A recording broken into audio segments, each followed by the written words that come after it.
Admiral Zexathara had witnessed the fall of 17 civilizations. Each one followed the same predictable pattern: shock at the sight of the hegemony's vast fleet, desperate negotiations, then inevitable capitulation. The humans of Earth, however, were proving to be remarkably odd. "Repeat your terms," came the calm voice through the communication array. The human representative appeared on the view screen, a middle-aged woman with graying hair and eyes that held no fear whatsoever. Zexathara's forearms gestured impatiently. "Your species will surrender unconditionally. Your military forces will stand down. Your planet will be annexed into the hegemony. These terms are non-negotiable." The woman, Secretary General Chen, according to their intelligence, nodded thoughtfully. "I see. And if we refuse?" "Orbital bombardment will commence in 37 minutes. Your cities will burn. Your species will face extinction."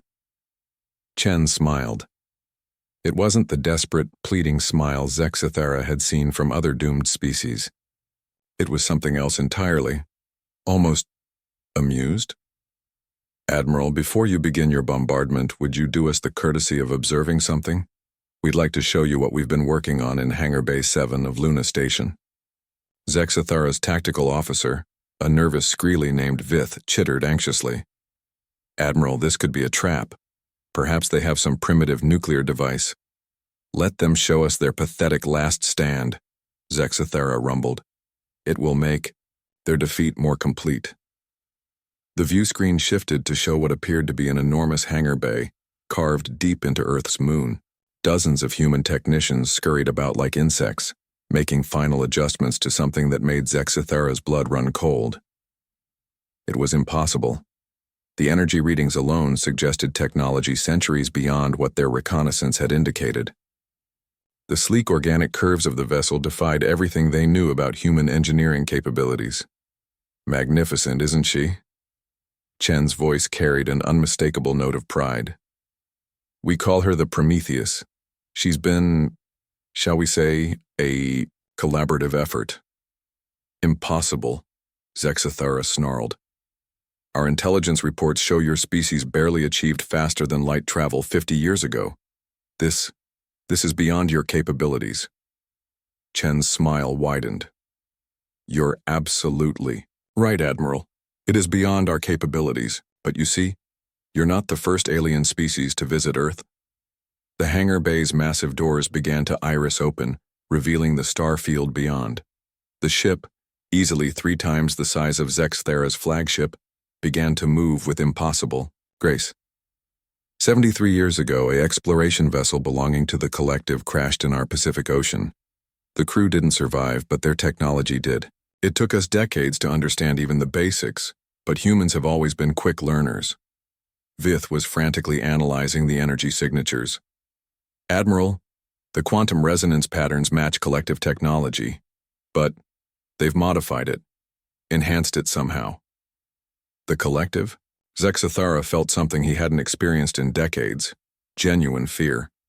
The Collective had been the hegemony's greatest enemy until they mysteriously vanished from the galaxy 500 years ago. "We tried to contact them," Chen continued, conversationally as if discussing the weather. "Took us 30 years just to figure out their communications protocols. When we finally made contact, we learned something fascinating. They hadn't vanished, they'd been hiding from you." The Prometheus cleared Luna Station's superstructure and began accelerating toward the hegemony fleet. Its weapon systems came online with a harmonic resonance that made every hegemony ship shudder in sympathy. "It turns out, Admiral, that the Collective had been looking for allies for a very long time. Species that could think creatively, adapt quickly, and weren't afraid to fight dirty when necessary. Humans, as it happens, check all those boxes remarkably well." Zexathara's fleet sensors were screaming warnings. Space around Earth was suddenly filled with gravity distortions as dozens of ships began decloaking. They bore the distinctive biomechanical signatures of Collective vessels, but with strange hybrid modifications. "You allied with them," Zexathara whispered. "Oh, it's much better than that," Chen replied. "We married them. Human ingenuity combined with Collective technology and manufacturing capability. They needed our creativity and tactical flexibility. We needed their resources and knowledge. It's been quite the partnership. The Prometheus was now broadcasting on all hegemony frequencies. The voice that emerged was distinctly human, but speaking in perfect hegemony military protocol. This is Captain Sarah Mitchell of the UES Prometheus. Hegemony fleet, you are outgunned and outmaneuvered. Withdraw immediately or face destruction. Zexathara's mandibles clicked nervously. How many ships do you have? In this system? 47. But Admiral, Chen leaned forward, her smile taking on a predatory edge. That's not the number you should be worried about.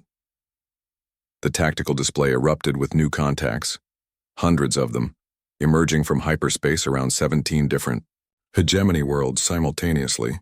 The collective has been very busy over the past 70 years, Chen explained. Building ships, training crews, preparing for this moment. And humans, well, we've been very busy teaching them everything we know about warfare, logistics, and the strategic value of striking first. Fifth was hyperventilating. Admiral, we're receiving surrender demands from every occupied system. The hybrid fleet is massive, thousands of ships. Zexathara stared at the view screen, watching his mighty fleet, pride of the hegemony for 3 centuries, being surrounded by vessels that shouldn't exist. So, Admiral, Chen said pleasantly, shall we discuss your surrender? I believe the terms are, what did you call them? Non-negotiable.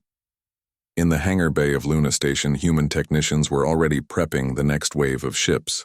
The collective had taught them patience and precision.